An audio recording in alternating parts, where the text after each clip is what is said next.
નમસ્કાર. આજે આપણે આઈટીઆઈમાં ચાલતા ઈ-લર્નિંગ પ્રોગ્રામમાં હું એચ.એચ. રબારી, ઔદ્યોગિક તાલીમ સંસ્થા કુંભારિયા આપ સૌનું હાર્દિક સ્વાગત કરું છું. આજે હું આઈટીઆઈમાં ચાલતા કોમ્પ્યુટર ગ્રુપ અંતર્ગત જાવા ઇન્સ્ટોલ કરવા માટેનું તાલીમસર માર્ગદર્શન આપીશ. તો જાવા શીખવા માટે જાવા ઇન્સ્ટોલ કરવું ખૂબ જ અગત્યનું હોય. આપણે જોઈએ જાવા ઇન્સ્ટોલ કરતાં. જાવા ઇન્સ્ટોલ કરવા માટે પહેલાં આપણે જાવાની exe ફાઇલ ડાઉનલોડ કરવી પડશે. તો સૌપ્રથમ એના માટે આપણે બ્રાઉઝર ઓપન કરીશું.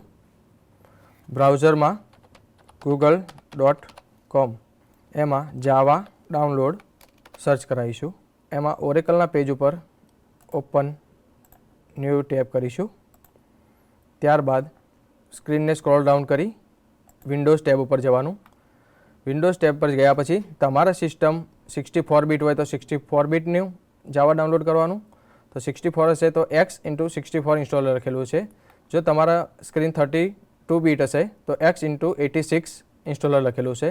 તો આપણી સિસ્ટમ 64 બીટ છે તો આપણે જાવા ડાઉનલોડ કરીશું. તો આવી રીતે જાવાની exe ફાઇલ ડાઉનલોડ થઈ જશે.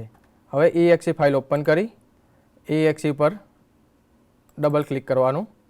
ત્યારે પ્રોમ્પ્ટમાં યસ આપવાનું. ત્યારબાદ વેલકમ વિઝાર્ડમાં ઓપન થશે. એમાં નેક્સ્ટ આપવાનું. અહીંયા ડેવલપમેન્ટ ટૂલ્સ પર સિલેક્ટ કરી નેક્સ્ટ આપવાનું. પછી પ્રોસેસ પૂરી ના થાય ત્યાર સુધી રાહ જોવાની.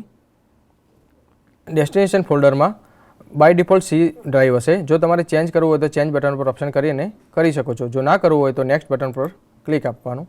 ત્યારબાદ પ્રોસેસ પૂરી થાય તેની રાહ જોવી. હવે સક્સેસફુલી કમ્પ્લીટેડ ઇન્સ્ટોલનો મેસેજ આવી ગયો છે. જાવા આપણું ઇન્સ્ટોલ થઈ ગયું છે. ક્લોઝ બટન પર ક્લિક કરવું. હવે મિત્રો જાવા ઇન્સ્ટોલ થયું છે કે નહીં એ ચેક કરવા માટે આપણે રનમાં જઈને કમાન્ડ પ્રોમ્પ્ટ ઓપન કરીશું. અહીંયા જાવા સ્પેસ ડેશ વર્ઝન ત્યારબાદ એન્ટર આપીશું. તો અહીંયા મિત્રો જાવા વર્ઝન 1.80 બતાવે છે. તો આપણે સમજવું જાવા આપણું સક્સેસફુલી ઇન્સ્ટોલ થઈ ગયું છે. આ પ્રેક્ટિકલના અંતે આપણે જાવા ઇન્સ્ટોલ કરતાં સંપૂર્ણ શીખી ગયા હોઈશું. આભાર.